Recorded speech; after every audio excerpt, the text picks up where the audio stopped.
outside, would it be weird if it was just nothing but positive? No, we've had lots of positive. I think last year was so much positive. I mean, again, but we had all these superstars, and everybody was focused on Christian and Dexter and this and that, and there's been lots of positivity. There's tons of positivity about our program. There's no question about that, but I just think that this particular team has been portrayed poorly all year long. Poorly, really poorly. And now you got a lot of people doing the Michael Jackson, and they're moonwalking. They're backtracking. They're getting amnesia. But I don't get amnesia. I guess what I'm saying is, does it make your job easier? Oh, it makes my job simple. It just, again, motivation is a part of anything. And when you got a team that's won a bunch of games, we're 10-1 versus the SEC, by the way. And aren't they the best team in the world? The best conference in the world? We're 10-1, 6-1 versus the West. That don't get written though. That's like, shove. That don't fit. That doesn't fit. Put that under here. That's Trevor threw an interception. Let's throw that. Let's put that on a loop. So this team has not been portrayed properly by a lot of people. There are some good people out there, but from time to time. But I think we've had tons of positivity. I think last year's team was portrayed great, and people really respected. They didn't really focus on who we played. We played the same people. They focused on how we played, and they focused on the people that were playing. And this year's team, that's been the exact opposite. I'm not sure anybody knows who Tanner Muse is. Do you know how good a year Tanner Muse has had? Unbelievable, the year that Tanner Muse has had, and the year that Kayvon Wallace has had, and Nolan and Denzel and A.J. Terrell. If there's a better corner in America than A.J. Terrell, I'd like to know who he is. But who's talking about A.J. Terrell? Clemson didn't play nobody. What a total lack of respect for how hard it is to win. I think that lack of portrayal that you're speaking of has had a direct effect in the folks in the award committees and folks like that. I don't think there's any doubt, because they don't pay attention. They just get fed stuff, and people just believe it, just get fed stuff. They don't watch the tape. If you watch the tape, if there's a running back award and Travis, listen, great backs, it ain't even about winning it. If there's a running back award and Travis Etienne isn't a finalist for it, they shouldn't have the award. Watch the tape. Take all the great backs and sit down and really watch the tape. And you tell me that guy shouldn't be a finalist for the award? Give me a break. It's a joke. It's just kind of the way it is. Early in the season, the message from the team was about shutting out that outside noise, but now that you're at the end of the season and the team's starting to respond to it a little bit, what does that balancing act look like of allowing the team to respond and be upset by this, but also trying to keep it outside? It's no different than it's been. It's just we've all kept our mouth shut. I just felt like after 12-0, when a guy asked me a question, it was time for me to recognize what this team has done. And so you continue to block. It has nothing to do. I'm just answering y'all's question. That's what they pay me to come in here and do. So it ain't got to do with our team.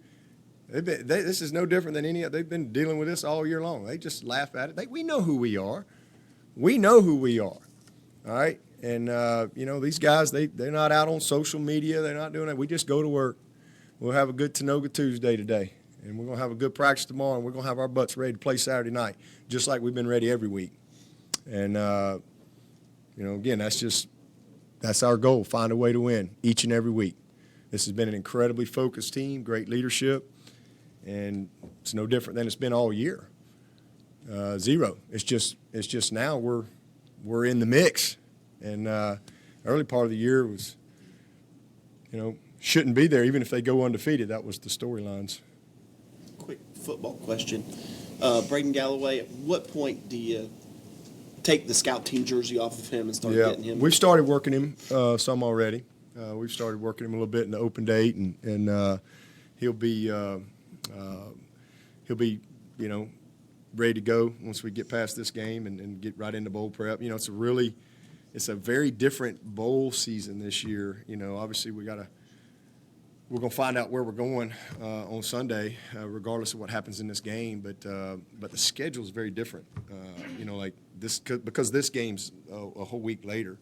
So then we got finals next week. I mean, we're going to have to. I mean, we're going to have to start practice next Friday, regardless of what happens. And in the past, we've given them like a week and a half off. But it's just a very different time frame this year. And again, regardless of what we're going to be either in the playoff or going to be in a great bowl. So regardless of where we are, the time frame is very different. So we've already started working him a little bit, and then we'll obviously when we do get into bowl prep, we'll be full speed ahead. So it's going to be a big shot in the arm for us. Yeah, I was going to say, how much do you think he can help you? How much Well, does we'll he see. retain? I mean, we just kind of got to see where he is. I mean, he hasn't. I mean, he's because you can't sit there and rep a guy in game week who's not going to play. So he's been the scout team guy all year. So physically and athletically and all that, he's sharp and in shape, and it's not like he's been sitting on a shelf. But he hasn't been executing, within our system and things like that. And so timing and stuff. So we'll just have to see where he is. But he's a great player. I know he was a freshman last year and had a moment here or there, but he's going to be an outstanding tight end for us, and a guy I'm really proud of, just how he's handled himself, his attitude, how he's come to work every day, knowing he can't play, how he's just approached it, power hour, all those things. I'm proud of Brayden. Coach Potter made the 46-yard field goal. We missed the 32-yarder on Saturday. I'm guessing you just let him work through that. It's not going to be like before with Sawicki. Hey, he's 3 out of 4. If he can keep going 3 out of 4, we're going to be in good shape. That's how I look at it. We're kind of going every 4, and he went 3 out of 4. He's for whatever reason he's got a little kryptonite over on that short right hash. We just keep working that. But again, we'll start a new 4, and let's see what he is. So 3 out of 4 is pretty consistent.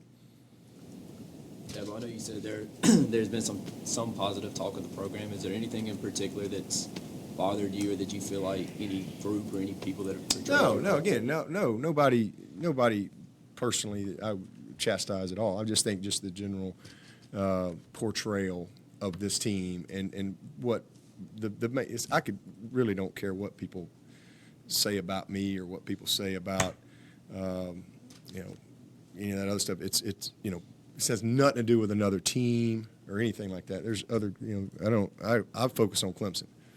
There's plenty of great teams out there. It's just, I think that what's been achieved by this group of young people should be recognized. And it's a shame that a lot of people have missed it outside of our folks here. I mean, it's incredible what they've done. It's historic.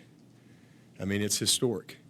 And, just a beautiful group of young people. And this is a special football team. No doubt about it. It's a special football team. As good as I've ever coached. And, last year was the best ever. And this team's ahead of that. I coached both teams. I got a pretty good perspective. And I just think a lot of people have missed it. Last year they didn't, but what's been accomplished with this group is, again, what this defense has done is unbelievable. The job Brent's done, the job Tony and Jeff have done, it's just incredible. T. Higgins, back-to-back 10 touchdown season. Never happened ever. Travis Etienne, the all-time touchdown leader, and he's basically done it in 2.5 years. It's incredible. It really is. And then Trevor Lawrence, he's off the charts as far as how he's playing the quarterback position. And then what that offensive line has done, Tremaine Ankrum, Cervinka, and Simpson, and Pollard, and Big Jack, those guys have been awesome. A guy like Linjay, DK. What about DK?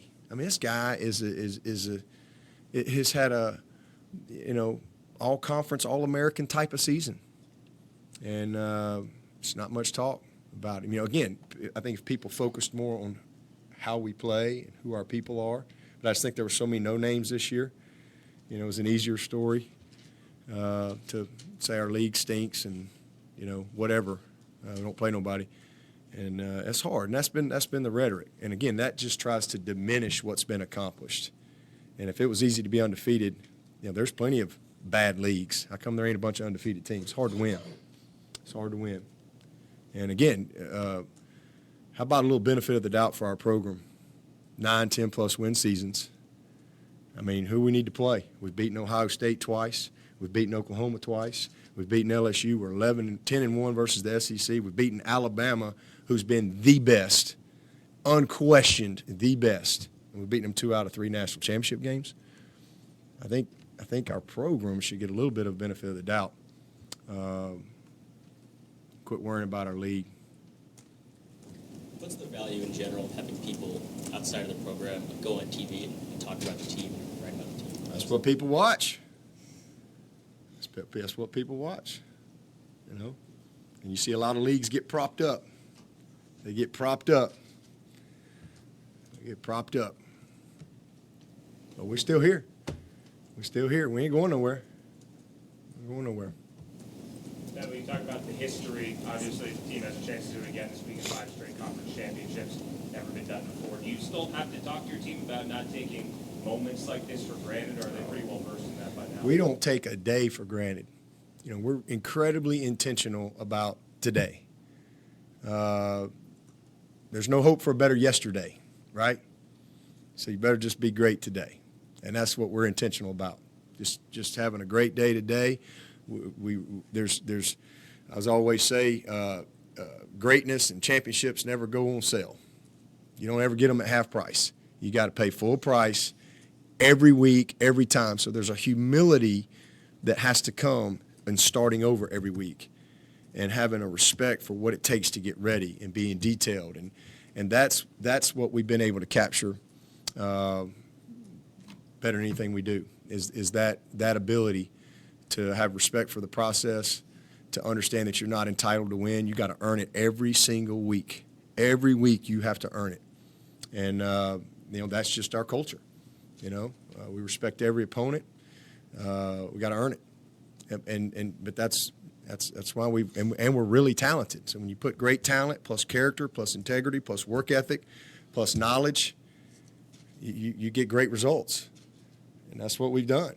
There's a lot of teams out there with great talent. You know, but it takes all those things, character, knowledge, humility, intentionality, you know, discipline, respect for the process. It takes those things. And you know, again, this team's won 27 games in a row. Nobody even talks about it. And this team wasn't supposed to be great. We were supposed to struggle. We knew we'd be great on offense. And the story is what this defense has done. I mean, holy cow. It's incredible. It is absolutely incredible what this group has done. And a lot of people missed it. Do you think that that's at least resonating with recruits, though, when you look at your 2020 class? You've got guys from all What over the country. resonates with recruits is our program. That's what, you know, none of the rest of that stuff matters. I mean, because when they get here, they know who we are. They know what's real. You know, there's a lot of people that say a whole lot of stuff, but then it's either real or it's not. And you know, our recruiting speaks for itself. Kids, because we graduate our players, we equip them with the tools to dominate in life. They have a good experience, and we win. You know, so and we do it the right way. We'll conclude today. Thank you, everybody. All right.